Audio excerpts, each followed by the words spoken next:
Welcome to the Kumar Dev education. पापी पेट सुभद्रा कुमारी चौहान। आज सभा में लाठी चार्ज हुआ। प्रायः 5000 निहत्थे और शांत मनुष्यों पर पुलिस के 50 जवान हबंद लाठियां लिए हुए टूट पड़े। लोग अपनी जान बचाकर भागे, पर भागते भागते भी प्रायः 500 आदमियों को सख्त चोटें आई और 3 तो बेहोश होकर सभा स्थल में ही गिर पड़े। 3-4 प्रमुख व्यक्ति गिरफ्तार करके जेल भेज दिए गए। पुलिस ने झंडे के विशाल खंभे को काटकर गिरा दिया और आग लगा दी। तिरंगा झंडा फाड़कर पैरों तले रौंद डाला गया। सबके हृदय में सरकार की सत्ता का आतंक छा गया। प्रकट रूप से विजय पुलिस की ही हुई। उनके सामने सभी लोग भागते हुए नजर आए, और यदि किसी ने अपनी जगह पर खड़े रहने का साहस दिखलाया तो वह लाठियों की मार से धराशायी कर दिया गया। परंतु इस विजय के होते हुए भी उनके चेहरों पर विजय का उल्लास नहीं था, प्रत्युत ग्लानि ही छाई थी।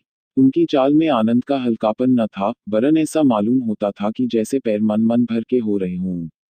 हृदय उछल नहीं रहा था, वरन एक प्रकार से दबा सा जा रहा था। पुलिस लाइन में पहुंचकर सिपाही लाठी चार्ज की चर्चा करने लगे। सभी को लाठी चार्ज करने, निहत्थे निरपराध व्यक्तियों पर हाथ चलाने का अफसोस हो रहा था।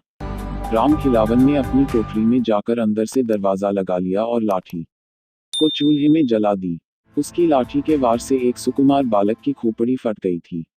उसने मन में कहा, बेचारे निहत्थे और निरपराधों को कुत्तों की तरह लाठी से मारना, राम राम, यह हत्या किसके लिए? पेट के लिए। इस पापी पेट का तो जानवर भी भर लेता है, फिर हम आदमी होकर इतना पाप क्यों करें? इस 20 रुपल्ली के लिए यह कसाईपन। न अब तो यह न हो सकेगा। जिस परमात्मा ने पेट दिया है वह अन्न भी देगा। लानत है ऐसी नौकरी पर। और दूसरे दिन नौकरी से इस्तीफा देकर अपने देश को चला गया। 2 थानेदार बरकतुल्ला लाठी चार्ज के समय चिल्ला चिल्ला कर हुक्म दे रहे थे, मारो सालों को, आए हैं स्वराज लेने, लगे खूब कस कस के। परंतु अपने क्वार्टर्स में पहुंचते पहुंचते उनका जोश ठंडा पड़ गया। वे जबान के खराब अवश्य थे, पर हृदय के उतने खराब न थे। दरवाजे के अंदर पैर रखते ही उनकी बीवी ने कहा, देखो तो यह गफूर कैसा फूट फूट कर रो रहा है। क्या किया है आज तुमने? बार बार पूछने पर भी यही कहता है कि अब्बा ने गोपू को जान से मार डाला है। मेरी तो समझ में ही नहीं आता कि क्या हुआ। सुनते ही थानेदार साहब सर थामकर बैठ गए। गोपाल बहुत सीधा और प्रेमी का था।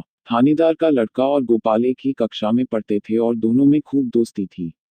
थानेदार और उनकी बीवी दोनों ही गोपाल को अपने लड़के की ही तरह प्यार करते थे। थानेदार को बड़ा अफसोस हुआ, बोले, आगला, ये ऐसी नौकरी में गिरानी का जमाना है, वरना मैं तो इस्तीफा देकर चल देता। पर करे तो क्या करें? घर में बीवी बच्चे हैं, बूढ़ी माँ है, इनका निर्वाह कैसे हो? नौकरी बुरी जरूर है, पर पेट का सवाल उससे भी बुरा है। आज 60 माहवार मिलते हैं। नौकरी छोड़ने पर कोई 20 रुपल्ली को भी न पूछेगा। पापी पेट के लिए नौकरी तो करनी ही पड़ेगी, पर हाँ, इस हाय हत्या से बचने का एक उपाय है। 3 महीने की मेरी छुट्टी बाकी है। 3 महीने बहुत होते हैं, तब तक यह तूफान निकल ही जाएगा। यह सोचकर उसने छुट्टी की दरख्वास्त दूसरे ही दिन दे दी। 3 उधर कोतवाल बख्तावर सिंह का बुरा हाल था। मारे रंज के उनका सिर दुखने लगा था। बख्तावर सिंह राजपूत थे। उन्होंने टोटका राजस्थान पढ़ा था। राजपूतों की वीरता की फटकाने वाली कहानियां उन्हें याद थी।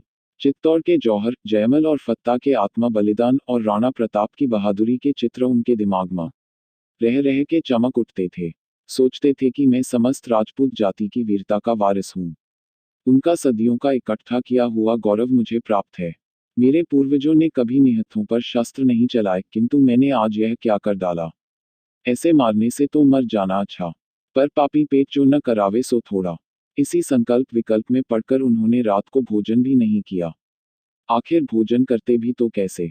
उस घायल बच्चे का रक्तरंजित कोमल शरीर, उसकी सकरुण चीत्कार और उसकी हृदय को पिघला देने वाली बेधक दृष्टि का चित्र उनकी आंखों के सामने रह रहकर खींच जाता था। उसकी याद उनके हृदय को टुकड़े टुकड़े किए डालती थी। इस प्रकार दुखते हुए हृदय को दबाकर वे कब सो गए, कौन जाने। सवेरे उठने पर उन्हें याद आई कि कल ही जो उन्हें तनख्वाह के 300 रुपये मिले थे, उसे वे कोट की जेब में ही रख कर सो गए थे। कहीं किसी ने निकाल न लिए हों, इस ख्याल से झटपट उन्होंने कोट की जेब में हाथ डाला और नोट निकाल कर गिनने लगे। एक एक करके गिने, 100-100 के 3 नोट थे। उन पर सम्राट की तस्वीर बनी थी और गवर्नमेंट की तरफ से किसी के हस्ताक्षर पर यह लिखा था कि मैं मांगते ही 100 रुपया देने का वायदा करता हूँ। रुपका इंदुल तलब प्रॉमिसरी नोट मांगते ही 100 रुपये। इसी प्रकार 1, 2, 3 एक ही महीने में 300, एक वर्ष में 3600, 3600, 30 वर्ष में 1,08,000, हर साल तरक्की मिलेगी। फिर 30 साल के बाद पेंशन और ऊपर से। इसी उधेड़ बुन में थे कि इतने ही में टेलीफोन की घंटी बजी। वह चट से टेलीफोन के पास गए, बोले, हेलो। उधर से आवाज आई, D0S0P0 और आप कौन हैं? इन्होंने कहा, शहर कोतवाल का अधिकार पूर्ण शब्द उनके कानों में गूंज गया। उधर से फिर आवाज आई, अच्छा तो कोतवाल साहब, आज 11 बजे जेल के भीतर कल के गिरफ्तार शुदा कैदियों का मुकदमा होगा। उसमें आपकी गवाही होगी। आप ठीक 11 बजे जेल पर पहुंच जाइए। कोतवाल साहब ने कहा, बहुत अच्छा। अब कोतवाल साहब अपने दफ्तर के काम में लग गए। ऑफिस में पहुंचते ही उनका रोज की ही तरह कुड़कुड़ाना शुरू हो गया। कोतवाली में काम बहुत रहता है। बड़ा शहर है, दिन भर काम करते करते पिसे जाते हैं। एड़ी चोटी का पसीना एक हो जाता है। खाने तक की फुर्सत नहीं मिलती। 24 घंटे गुलामी बजानी पड़ती है, तब कहीं 300 रुपये मिलते हैं। 300 में होता ही क्या है? आजकल तो 500 से कम में कोई इज्जतदार आदमी रह ही नहीं सकता। इसी के लिए झूठ, सच, अन्याय, अत्याचार क्या क्या नहीं करना पड़ता है, पर उपाय भी तो कुछ नहीं है।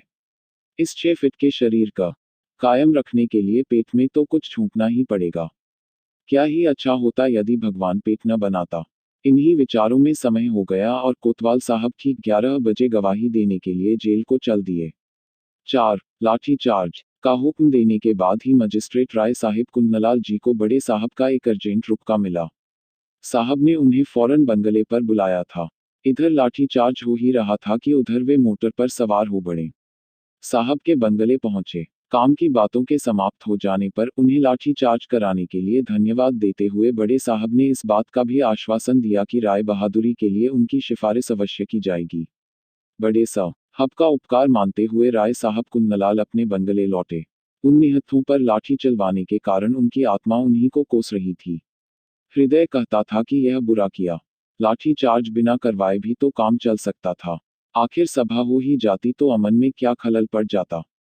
वे लोग सभा में किसी से मारपीट करने तो आए न थे।